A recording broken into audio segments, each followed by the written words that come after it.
And I do believe I am live. I hope. I thought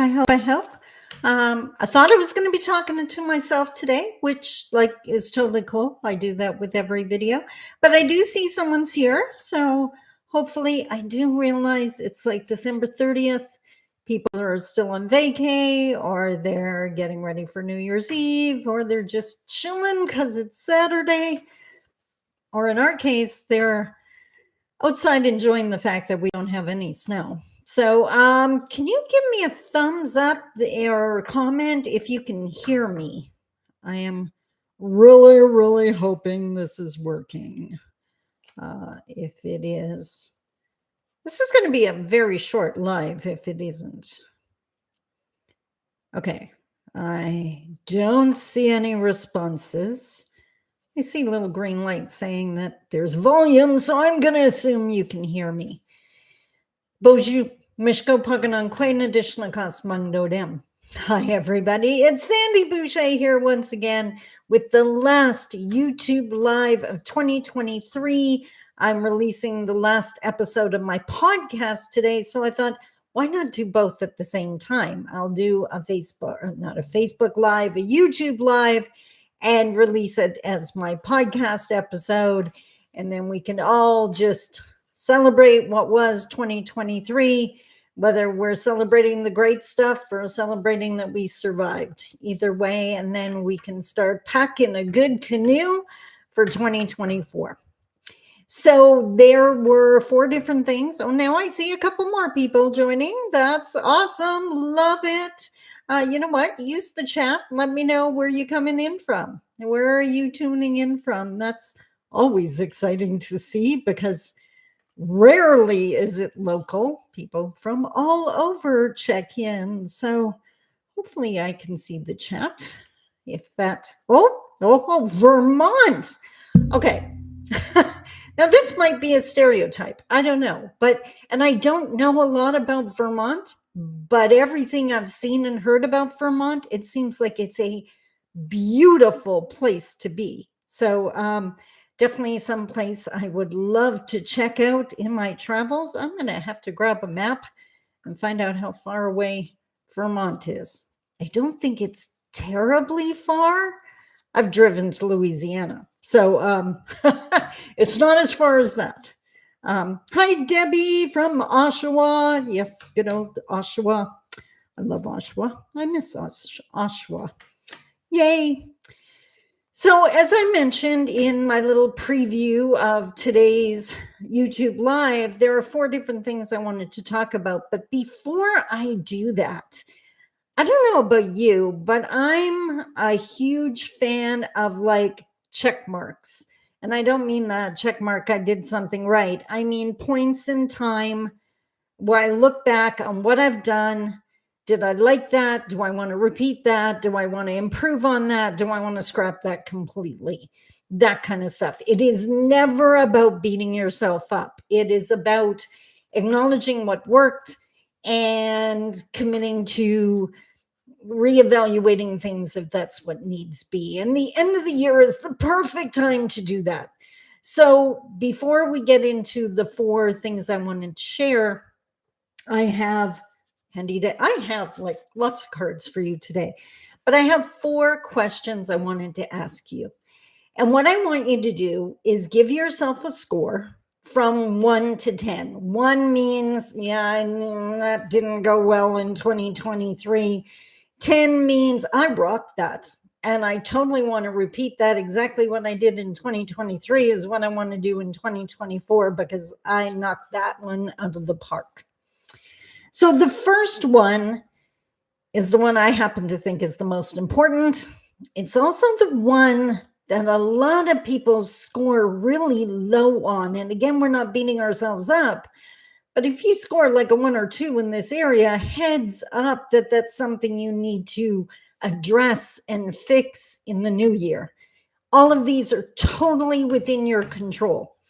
Telling yourself you're not or that they're not is part of the problem. So the first one is the area of self-care or mental health, either way. So this is not about how well you took care of others. This is how well you took care of yourself. Did you say kind things to yourself? Did you give yourself a break? Did you allow yourself the space and time to be human?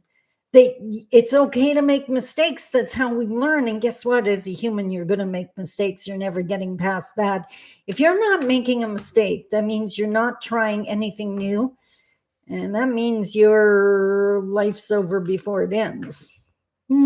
That's not good. So on a scale of 1 to 10, how much did you crush your self-care or mental health game? How well did I crush my self-care or mental health game? I'm going to give myself an 8. 2023 was a rough year for me, not going to lie. But I owned that. I acknowledged when I was going through rough times. I took days to tend to my mental health. I cried when I needed to cry. My staff, that's how we run this office. If they need a mental health day, they take it. If I need one, I take it. So I think I was really good at acknowledging when I needed to. 8 out of 10. I'm hoping 2024 is way easier on me than 2023 was.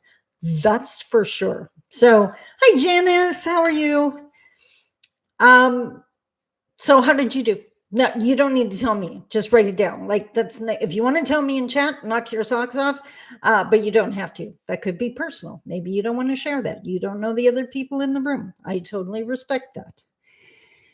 The second one, unless you're rocking it, and I know some people are, but here's another one that we tend to score a little bit lower on, in my opinion, especially as we get older.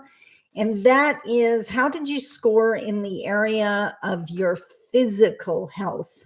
How well did you take care of your body? Did you exercise? Did you eat well?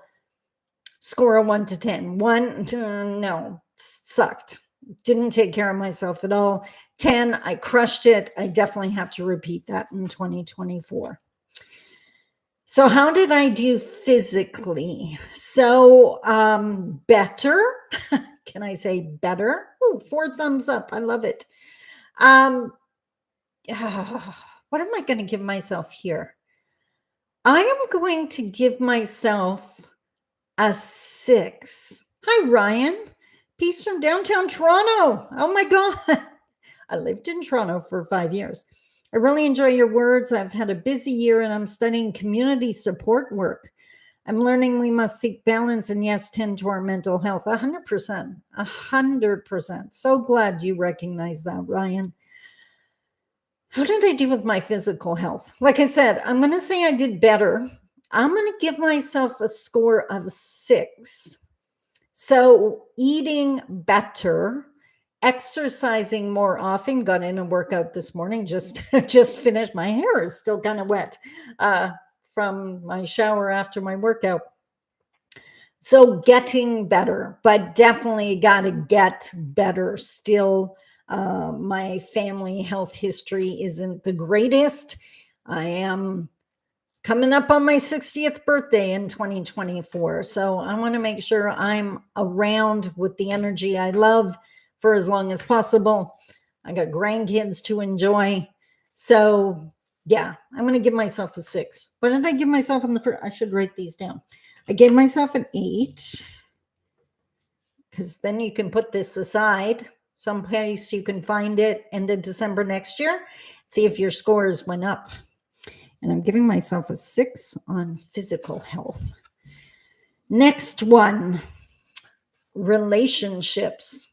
All of your relationships, all of your most important, closest to you, valued relationships. How did you do your part in it? I mean, this is never about pointing fingers at ourselves or other people. Hi, Beverly. That's amazing. That's a local person. That never happens. That's awesome. So relationships wise, how did you do? Scale of 1 to 10. And again, you don't need to tell me, this is personal, but write it down somewhere. how did I do relationship-wise? Well, what's that quote? It's the best of times. It was the worst. It was the best of times. It was the worst of times. Again, 2023 was an incredibly hard year for me. Relationships-wise, I'm going to give myself a 6.5. So I didn't do well. Some things I didn't do well at all.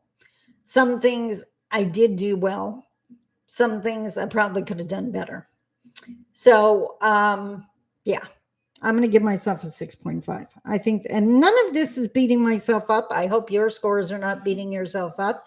This is about being realistic. This is about baseline. You know, there's so many people that don't have a doctor nowadays, but back in the old days when you went to your new doctor for the first time, they would do all of the tests, your blood pressure, your weight, and all of that, so they could have a baseline.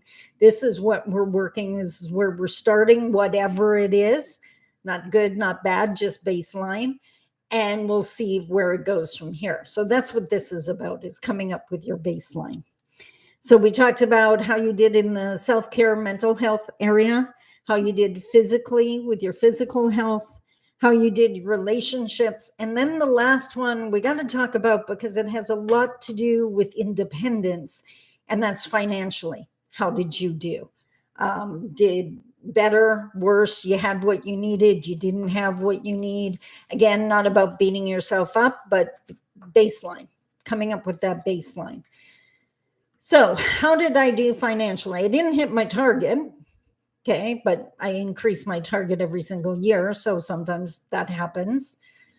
I would say, well, I can also say I'm going to crush it in 2024, because I've made some changes in my company that is not only going to make it easier on me, but make it easier to be successful, which I love. It takes 15 years to get good at this, it seems, or it took me that. That's not true. I got better every year. I'm going to give myself a 7. Still some, like, ask me in 6 months. We should do that. I should make a note of that. Let's look at this like July 1st, 6 months from now. So yeah, I'm going to give myself a 7 out of 10. Way better than I used to be. Not where I want to be yet. So, that'd be out of 40. Yes, I'm using an adding machine because I don't do mental math. My son rocks at mental math. I don't.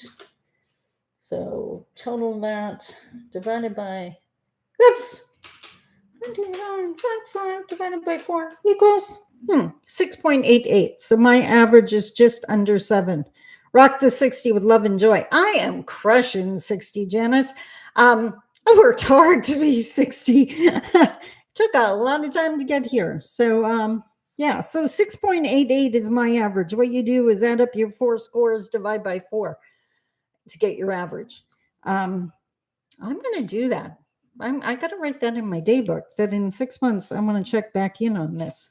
So hopefully no beating yourself up happened. Now you just got your baseline to go into 2024 with, which is going to bring us into the next stuff. So I promised you I had 4 things to share with you.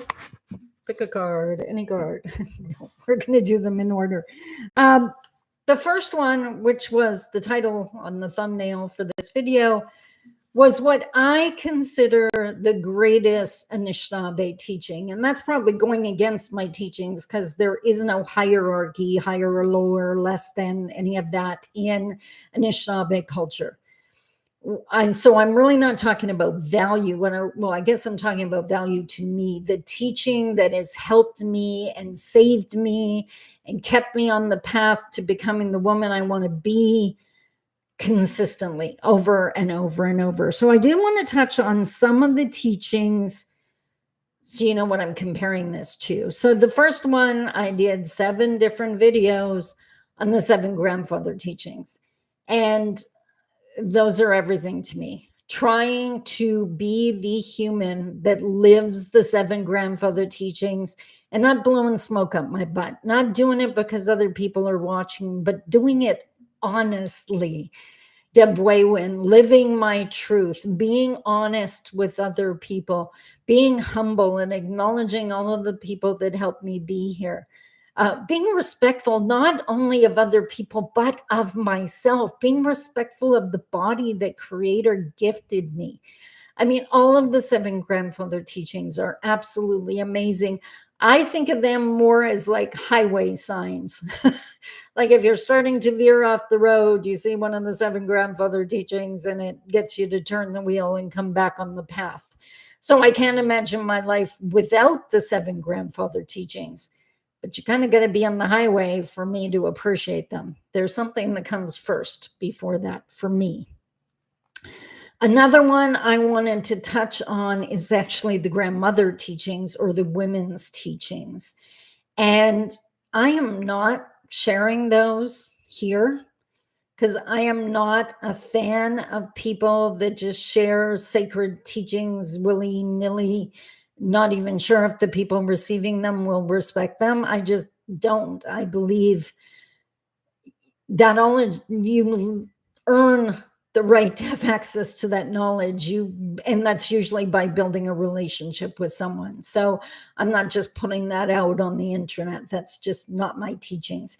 I think there is a lot to be learned from the journey, the effort you have to put in to get the teachings. If everything just comes easy, the lesson is lost so often. So I'm not going to do that, but I am going to share one thing with you. And there are some women in the room. Love the hearts. Thank you very much. There are women in the room. Guys, if you're uncomfy talking about a woman's moon time every month, you can just go la, la, la, put your fingers in your ears for a couple seconds. I'll wave at the camera to let you know you can take them out of your ears. But I did want to share a really funny story with you that this is not a sacred teaching in any way, shape, or form, but I did receive it from an elder, so I guess it is a teaching. I've always looked at it that way. And this was when I was in my 20s. And I was a single mom. I was working full time. Life was anything but easy. And I'm just going to keep it real here. When it came that time of the month, I would get the wickedest PMS. Like I can remember telling my best friend that I felt like I could climb the wall with my nails. Like that's how on edge my body felt. And it was around that time that I had the opportunity to be sitting with one of the amazing local elders, and women's teachings came up in conversation, and she glanced at me. I was sitting next to her. She turned to me and she said, like, do you ever get PMS? And I laughed just like I just did. I was like, do I get PMS? Like, holy moly's, do I ever get PMS? And she just looked at me with the most serious face. Like she wasn't joking around. She wasn't upset. She was just serious. And she just looked at me and said, you realize that's how strong you are, right? And I just went, what? Excuse me? And she said, that's how much power is contained within you. That irritability, that on edge is your power trying to get out. And that's why traditionally menstruating women were separated from the community, not because they were dirty, not because there was something wrong with them, but because they were in ceremony.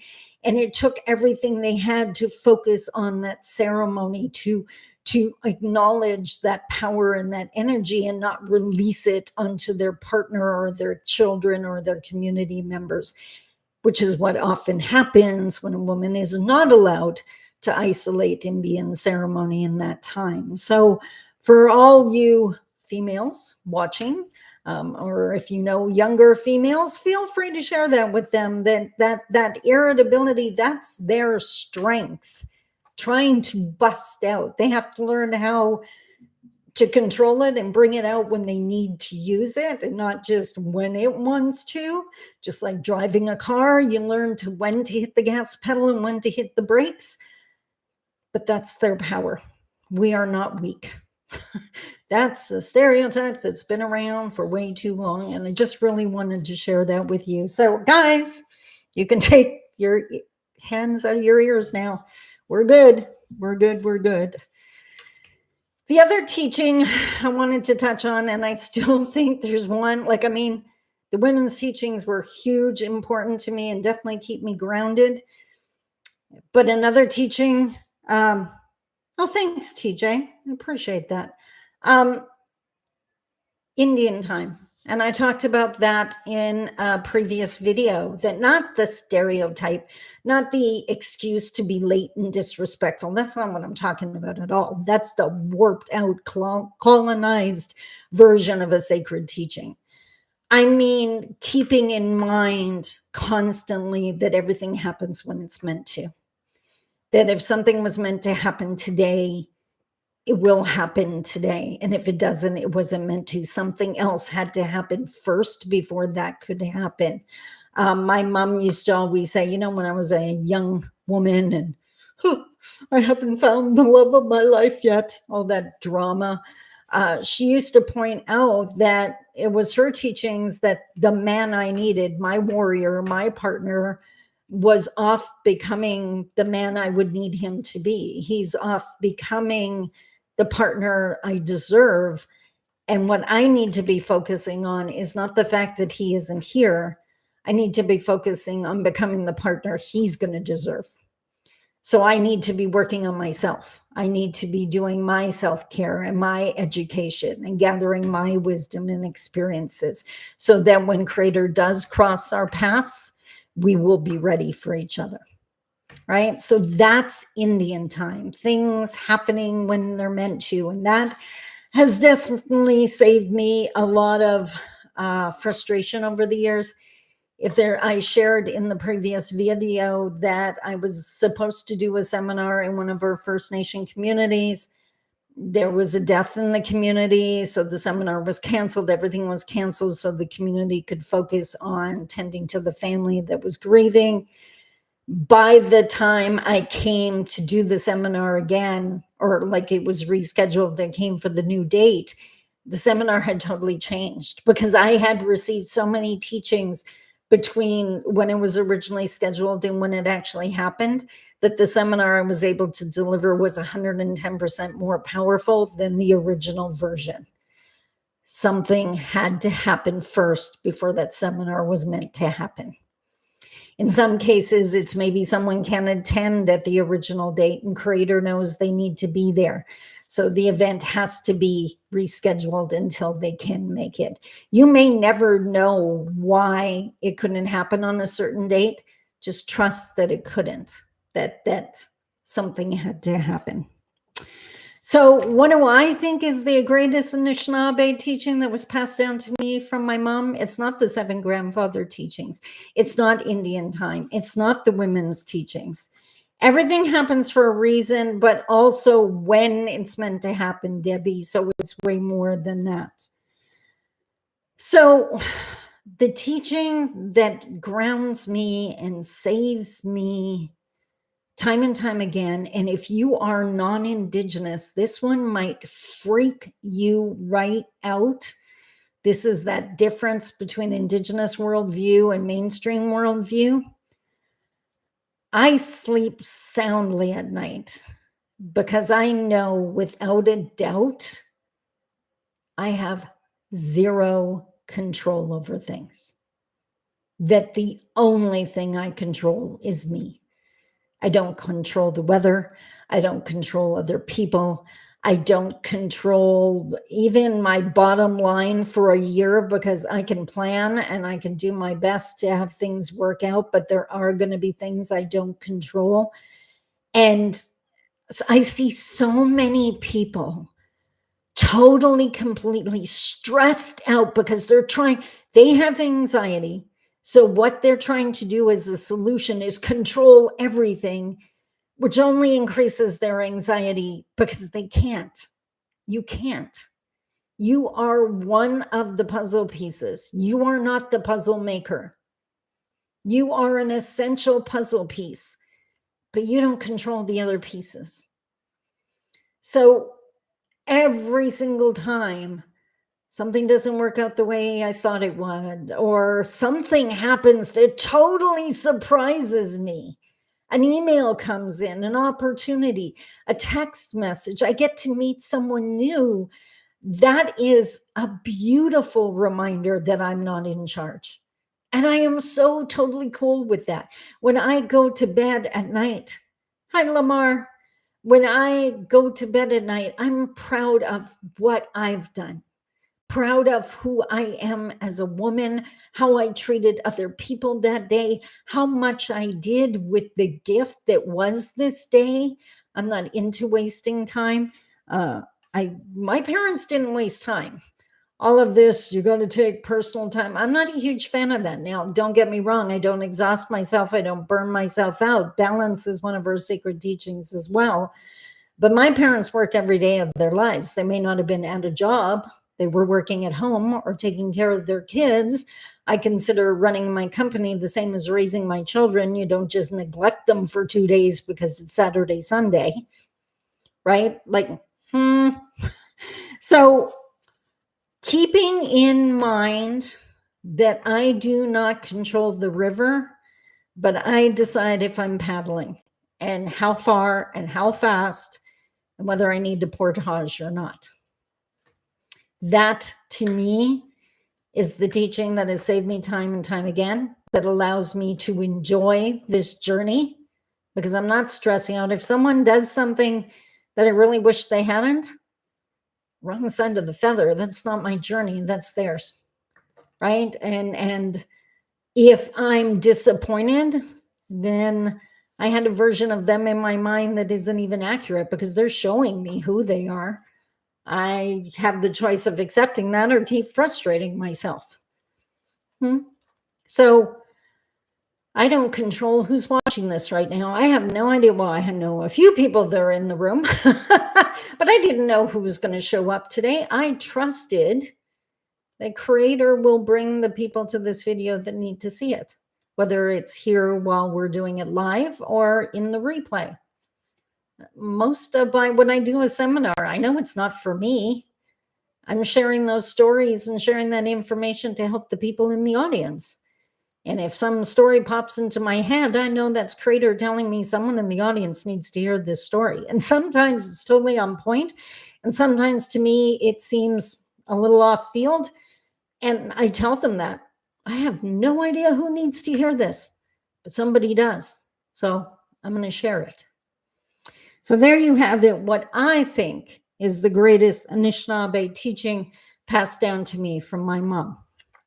Thanks so much, Debbie. Debbie's a member. I can tell by her icon, which means you're supporting my work, Debbie, and I absolutely super duper appreciate you for that. Thank you so, so much.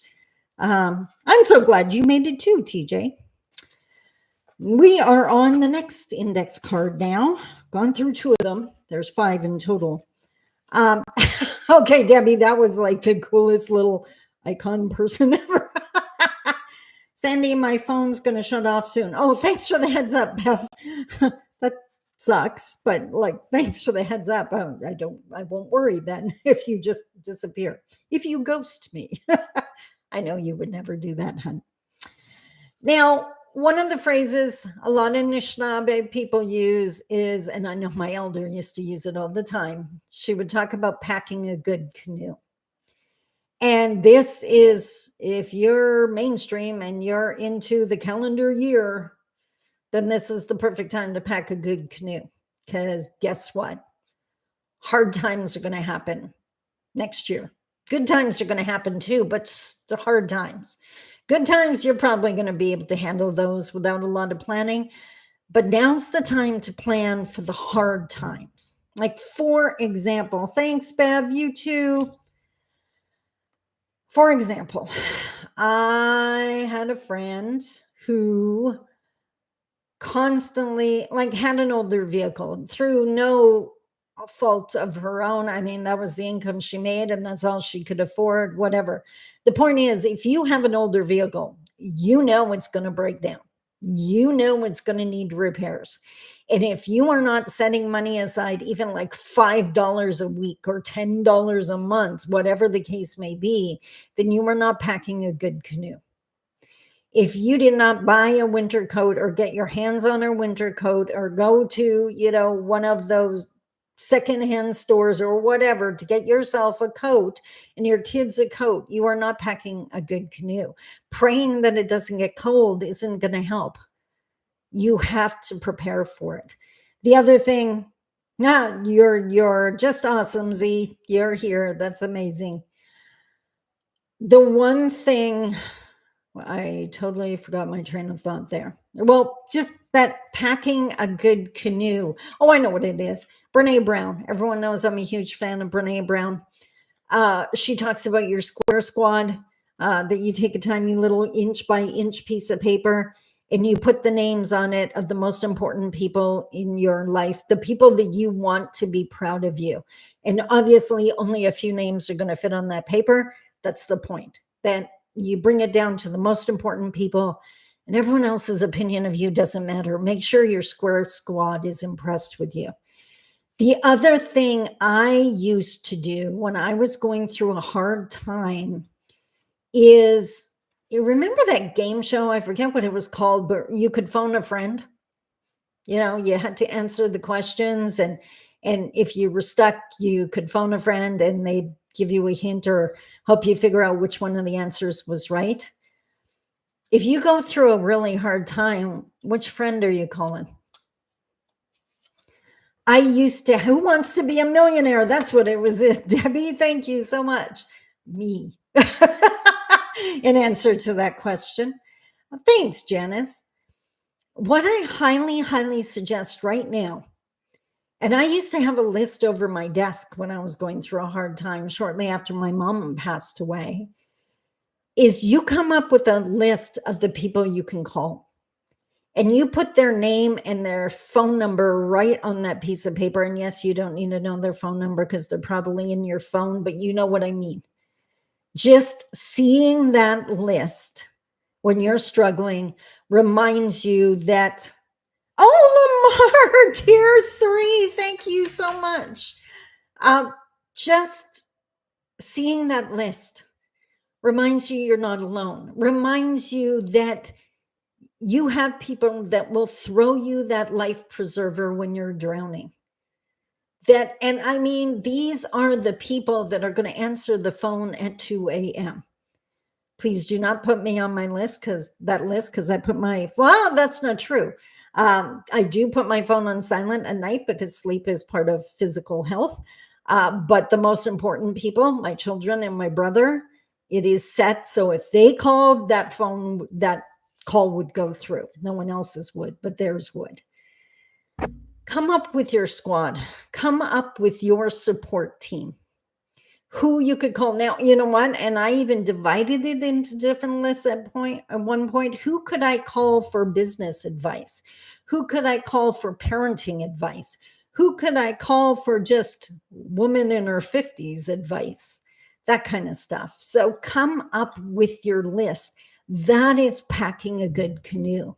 Setting money aside for the rainy day. I don't care how broke you are. You can set aside. My mom used to save quarters, and those quarters took us on a family vacation every summer. Don't tell me you don't do it. You just can't spend it. So pack a good canoe. I'm going to assume no one here is only 4 years old or 5 years old. You've been around the planet quite a few times. You've done the different seasons quite a few times. You can probably have a really good guess of what's coming next. So pack a good canoe. Do yourself a favor, because guess what? Riding the rapids or portaging around them isn't hard if you anticipated the rapids and you had what you needed in your canoe. If you had a raincoat with you, the rain's not going to bother you. Pack a good canoe, my friend. You deserve it.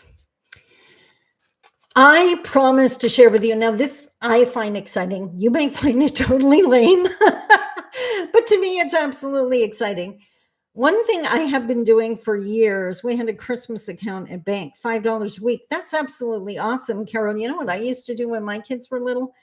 I used to work, this may be really bad financial planning. So if you're a financial advisor, just cover your ears for a sec. I worked for the federal government, and they used to have Canada savings bonds. And you could sign up for them in the beginning of the year, and they would take X number of dollars out of your check every week. And then come like November, you could get your savings bond, and it would be worth $1,000. And you could either just put it away and keep it, or you could cash it out. That was my kids' Christmas, because I was a single mom and money was really tight. But then I never had to worry about having money for their Christmas because I planned ahead. I packed a good canoe. Laura, hi, Sandy. The gift of the day is if you live to 80, that would be 200 days. Gosh, we get a lot of chances, don't we? I think we get a lot of gifts, Laura. We do every day exactly the way we're meant to. We can decide if we want to do it better. The way I look at it, if I wake up in the morning, and so far for 59 years I have, then I'm kind of betting that, or hoping, that Creator has given me another 24 hours. And the way I look at it is if I do something really good with it, if I help some people, I inspire some people, I educate some people, I encourage some people, I do me better, then maybe when I go to sleep that night, he'll be tempted to give me another 24. With a gift comes responsibility. He gave me the gift of the 24. I got to show him I appreciated it. And I'm sure as heck not wasting it. So that's the way I look at it. Now, as I was saying, I was all excited. For the last couple of years, some people do New Year's resolutions. Not really a fan. Some people do the word of the year, and I did that for a couple of years. You can't see my mugs. No, you can't see the word of the year. One year, the word was explode, because I wanted to explode on the scene. Another year, the word was fun, because I just wanted to enjoy my journey. I stopped doing that. What I did instead was came up with a theme, just like a motto or a theme for the year. For 2023, and I always tell my staff what the theme is, their first day back at work. So this is what we're going to follow for the year. So for 2023, the theme was do it better. So what I meant was I wasn't going to add in a whole bunch of new seminars or a whole bunch of new video courses. It wasn't about creation. It was about doing it better. Maybe I was going to fine tune a course, or we were going to change some processes here in the office so they worked better. We weren't adding to, we were improving what we had. And it absolutely worked. I'm going into 2024 with a well-oiled machine that is, there's still a couple of pieces to add, but I know what the pieces are, and I even know when they're going to be added. They're just not added yet. That was the 2023 theme. The 2024 theme, I was watching a video and it was mentioned in the video, and I thought, that's it. And I paused the video and I wrote it down because I knew that was my theme. My theme for 2024 is do what's right. Not do what's most profitable, not do what's most convenient, not do what's the fastest, do what's right. So if that means sitting with that elder and listening for as long as they talk, even though I wanted to get home an hour earlier, I'm going to sit there and listen. If it means being blunt in my videos because something has to change, then I'm going to be blunt. I'm going to do it respectfully always, but I'm going to do what's right because I think that's what's most important. And it's definitely what's most important to me at this age and stage in my life. So I am hoping that becomes obvious in the videos over the coming year. I've already, if you're tier 2 or higher in the membership, you already have access to next week's videos. And I am really happy with the strength of the videos we are starting the year off with. So, yay. So that's my theme for 2024. Do what's right. And then the last one is not going to be a surprise to the eagle-eyed, observant people that hang out on my channel. As you well know, for the last year for sure, I think probably a year and a half, all of my videos were in a collection called The Path to Reconciliation. It's named after my book. So, and that was all well and good, but I realized for 2024, we're on a new journey now. We're still on the path, but we've gone around a bend, and you know, things are advancing. We can't always stay in kindergarten, right? You got to move at some point. So this year's videos, and I don't know if it'll change in 2025, probably, but I don't know yet. And I definitely don't know what it would change to. But for 2024, the playlist that all of these videos are going to be added to is called Through Indigenous Eyes. So that's what I'm sharing with you. Just a reminder that that is how I see the world, through Indigenous eyes. It is not to be difficult. It is not to try to cause problems. It is who I am and how I see things. But by sharing that openly and honestly with you, because I've had the chance to do my healing and I've had the supports I've needed, by sharing that with you, it can help you understand the people who can't yet share their vision with you. They can't yet share what they see because they haven't had the chance to do the healing or haven't had the supports that they need. Oh, thank you, Z. And thank you, Debbie. I'm really excited. I think this is going to be an amazing flipping year. I am crushing 2024.